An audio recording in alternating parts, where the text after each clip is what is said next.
आशीर्वाद असू द्या. दादासाहेब, दादासाहेब, अहो दादासाहेब, दादासाहेब, रणजित मोर्चा घेऊन येतो ग्रामपंचायतीवर. काय मागण्या करतोय? बेपत्ता रामा कांबळेची चौकशी झालीच पाहिजे म्हणतोय. आपली माणसं ग्रामपंचायतीवर पाठवा. बुसकाट बडवल्याप्रमाणे मोर्चातल्या लोकांना पिसून काढा. हा जी.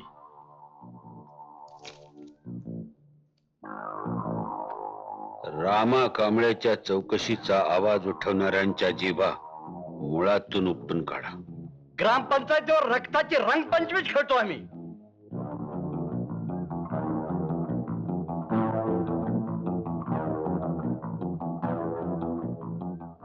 रामा कांबळेची चौकशी, रामा कांबळेची चौकशी. हरिजनांच्या सामुदायिक शेतीचं रक्षण, हरिजनांच्या सामुदायिक शेतीचं रक्षण. या या दादासाहेब या. राम राम राम राम राम राम.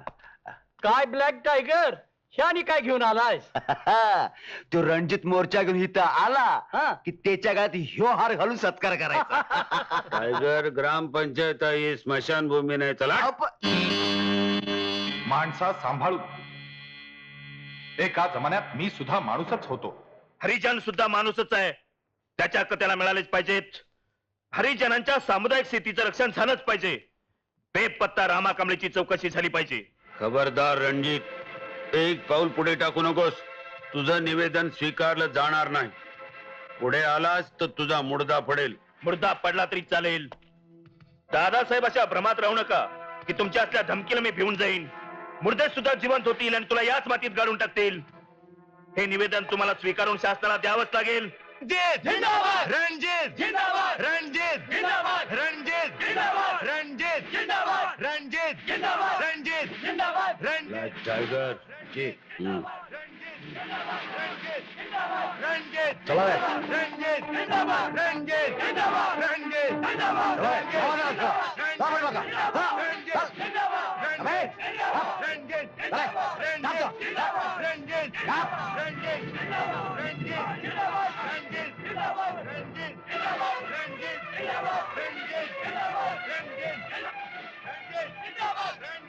बाजूला बाजूला हे बाजूला हो बाजूला बाजूला बाजूला बाजूला बाजूला. मिस्टर रणजित, गावात दंगा करून गावाचं स्वास्थ्य बिघडवतोयस तू. जनतेच्या जीविताचं आणि वित्ताचं संरक्षण करण्यासाठी मी तुला अटक करतोय. एवढ्या लवकर तुला तुरुंगाची हवा खावी लागेल असं वाटलं नव्हतं मला. मिस्टर राजशेखर, मला अटक करणार अजून जन्माला यायचं आहे. हा अटकपूर्व जामिनाचा दाखला.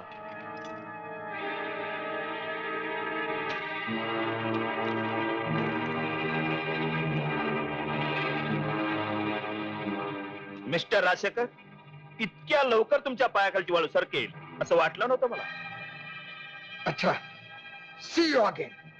रणजित जिंदाबाद, रणजित जिंदाबाद, रणजित जिंदाबाद, रणजित जिंदाबाद, रणजित जिंदाबाद, रणजित जिंदाबाद, रणजित जिंदाबाद, रणजित जिंदाबाद, रणजित जिंदाबाद, रणजित जिंदाबाद, रणजित जिंदाबाद, रणजित जिंदाबाद. रणजित रणजित रणजित या रणजितनं गावात राहायचं मुश्किल करून टाकलंय.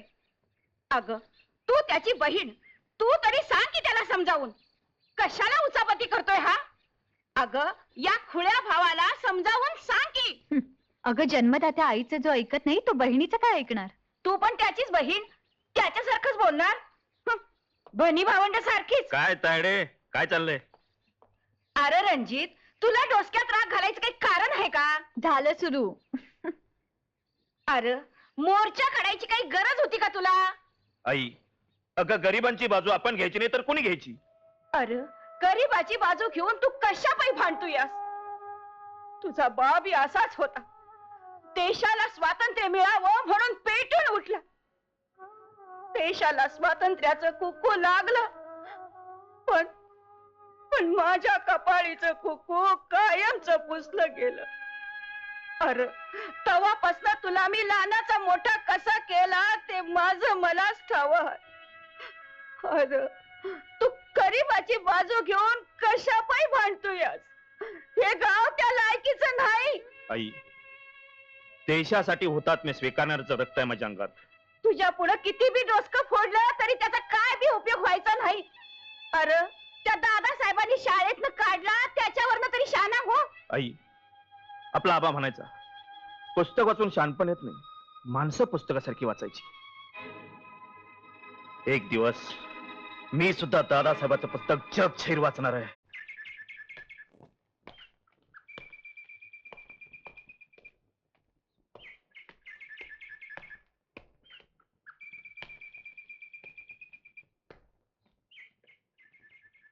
नमस्कार सेक्रेटरी, नमस्कार. नमस्कार. या या या या या.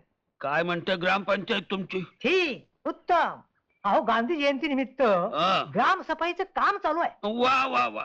सफाईला जागा मात्र चांगल्या निवडल्या बरं का. मग? हो, दादासाहेबांची हवेली, सरपंचाचं परड. अहो, बरीच घाण असणार तिकडे. तिकडे राष्ट्रपित्याचा पुतळा चौकामध्ये उभा आहे, उघडा बोडका. त्याचा चष्मा कोणी पळवला तेही तुम्हाला ठाऊक नाही. पण बरं झालं काळजी घेतली तुम्ही. ग्रामपंचायतीचा विकास त्या म्हाताऱ्याला आता दिसणारच नाही. उचारात उचार. आप्पासाहेब समजतात बरं का हे असले टोमणे. नशीब आमचं, त्यातून काही जाण आली तर उपयोग. आता दादासाहेबांचे भाऊच आहात म्हणून गय करतो तुमची. बर. दुसरं कोणी असतं काय काय केलं असतं? काय केलं असतं? हं? अहो, करूनच दाखवलं असतं. जाऊ दे, कामाचं बोला, कामाचं बोला. काम दाखला हवा तुमच्या ग्रामपंचायतीत, मी जिवंत असल्याबद्दल. दादासाहेबांच्या मेहरबानीने जगतात हे साऱ्या गावाला माहिती आहे. मग दाखला कशाला पाहिजे हो? अरे तुझा हा उडाण टप्पू दादासाहेब आमच्या मेहरबानीवर जगतो, समजलं का? राजकारणात त्याची जी किंमत आहे ना ती आमच्यामुळे. स्वातंत्र्य सैनिक आप्पासाहेब पाटलांचा धाकटा भाऊ म्हणून. आणि तुझा हा दाखला मला दादासाहेबांचा भाऊ म्हणून नको. काय नियमानं तुझी कायदेशीर फी असेल ती घे. काय किती फी? 5 रुपये. वा वा वा. जिवंत असल्याचा दाखला फक्त 5 रुपये का हो? मृत्यूच्या दाखल्याला काय पडतो? 1 रुपया. अरे वा, स्वस्त आहे. मिस्टर एम के गांधी सुटलात बरं का, नाही तर पंच काढून घेतला असतं या लोकांनी, सोडलं नसतं. हे घ्या 5 रुपये. दाखला द्या. रामा कांबळेचं काय झालं हो? नसत्याच आम्हा चौकशा कशाला करता हो? हा दाखला घ्या आणि अंगठा उठवा. घ्या. हा, उजवा चालत नाही. अहो, डावा लागतो सरकारी कामात. एवढी साधी गोष्ट सुद्धा तुम्हाला कळत नाही. उठवा उठवा. हे घ्या. हे. दावा नाही काढता येणार. हा, काय झालं? कुठं काय घाण टाकले की काय? हो, गाणंच टाकलं. कुणाकडं?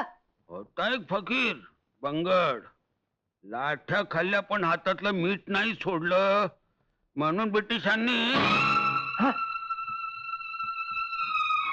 घ्या डाव्या हाताचा अंगठा. स्वातंत्र्याची देणगी आहे आम्हाला ती. घ्या.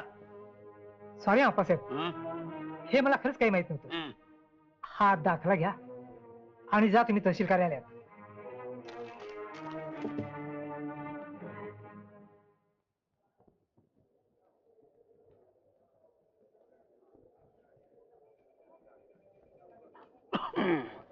नमस्कार. नमस्कार. मी स्वातंत्र्य सैनिक आप्पासाहेब पाटील हा. पेन्शन घ्यायला आलो. आपण जिवंत असल्याचा दाखला आणलाय का? आणलाय. घ्या.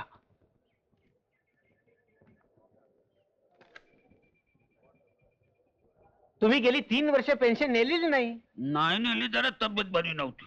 तुम्हाला आज पेन्शन देता येत नाही. का? आम्हाला पेन्शन देऊ नका अशी ऑर्डर आहे का दादासाहेबांची? तसं नाही हो. तुम्ही 90 सालचा जिवंत असलेला दाखला आणलात म्हणून. तुम्ही 87, 88 व 88, 89 सालचा जिवंत असलेला दाखला जर आणलात ना तर तुम्हाला पैसे देऊ. जोक मारताय काय? हा? नाही काय झक मारताय म्हटलं. मी 90 साली जिवंत, हा. मग 88, 89 साली मेलो तो. अहो, तुम्ही मेला तरी तुमच्याशी काही आमचा संबंध नाही. हा? अहो, तुम्ही आम्हाला कागदोपत्री जिवंत असल्याचं कारण पाहिजे. बरोबर. अहो, पण आमचं चुकलं काय? तुमचं काही चुकलं नाही. चुकलं आमचं बरं. या देशाच्या स्वातंत्र्यासाठी झगडलो ना, ती चूक झाली. इंग्रजांच्या या पोलादी साखळ्या तोडणं सोपं होतं, पण या स्वातंत्र्याच्या नोकरशाहीच्या कागदी साखळ्या तोडणं कठीण, कठीण.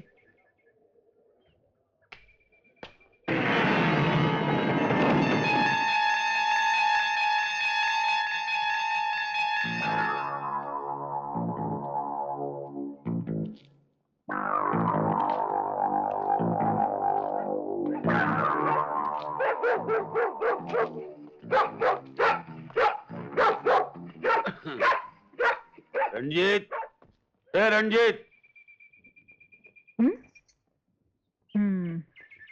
रणजित घरात आहे का?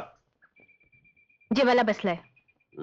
त्याला सांग भूविकास बँकेचे अधिकारी आले आहेत म्हणून थकबाकी वसूल करायला, जप्तीचा हुकुमनामा घेऊन. थोडं थांबा म्हणाव त्यांना, जेवून झाल्यावर बोलतो म्हणाव तुमच्याशी. अरे वा, आम्हाला थांब म्हणते.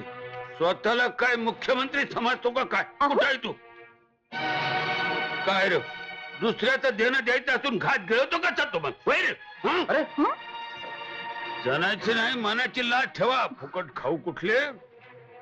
तू आमचं काय देणं लागत नाही, घे खा. तू काही नकानी उपाशी राहतोस, त्याच्या कोडगेपणाची तुला लाज का? अरे तू खा. तो इमानी कुत्रा आहे. बेईमान माणसाच्या हातचं काही खात नाही तो. त्यालाही माणुसकी आहे, समजलं?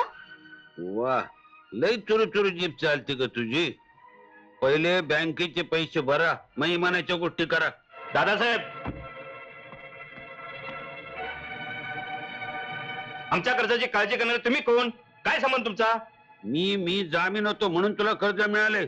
साहेब सांगा या माजुरीला, भाषा करतोय. हो खरं आहे. दादासाहेब जामीन होते म्हणूनच कर्ज दिले आम्ही शेतकऱ्यांना. त्याच्या कायदेशीर वसुली करता जप्ती घेऊन आलो आहोत. जप्तीसाठी छोट्या शेतकऱ्याचीच गरज दिसणार तुम्हाला. या दादासाहेबांनी लाखो रुपयाचं कर्ज घेतलंय, एकही हप्ता भरलेला नाही, तरी कधी जप्ती घेऊन गेला नाही त्याच्या दारात तुम्ही. सरपंच सांगा त्याला. अरे दादासाहेब भूविकास बँकेचे डायरेक्टर आहेत, क्रेडिट आहे त्यांचं तिथं. बरोबर आहे, हा, कर्ज बुडवणारचं क्रेडिट आहे तुमच्या बँकेत, पण वेळेवर पैसे भरणाऱ्या छोट्या शेतकऱ्यांचं क्रेडिट नाही तुमच्या बँकेत.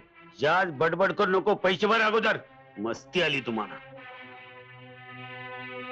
जोपर्यंत तुम्ही श्रीमंत शेतकऱ्याची थकबाकी वसूल करत नाही तोपर्यंत एक पैसा देत नाही.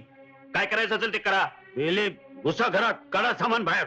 खबरदार, खबरदार, कोण घरात शिरल तर एकेकाचा पाय करीन फर्यातून सोडणार नाही. आहो, आहो, आहो. आहो, दादासाहेब, हे काय आई, करताय? आई तू मध्ये पडू नकोस. आपण लोकांचं देणं लागतं मी ना. सांगतो आई, तू मध्ये पडू द्यायला नकोस. पाहिजे ना. मी तुला सांगतो तर ऐक, मी तुला सांगतो तर ऐक, तू मध्ये पडू नकोस. अरे चल अगोदर घरात.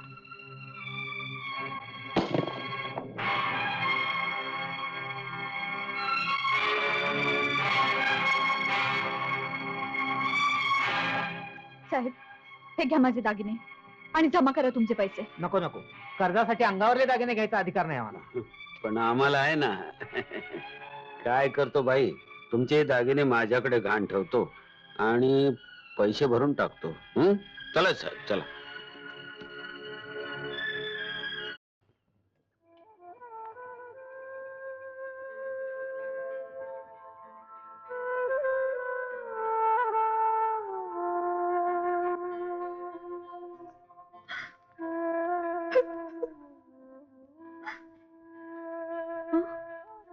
आता कशाला रडतेस?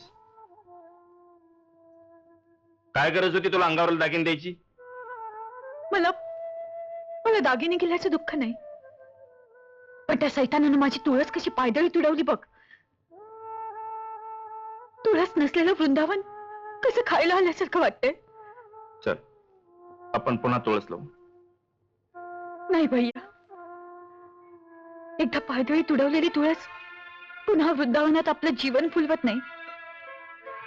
ते सुकून मरून जाते, ते सुकून मरून जाते.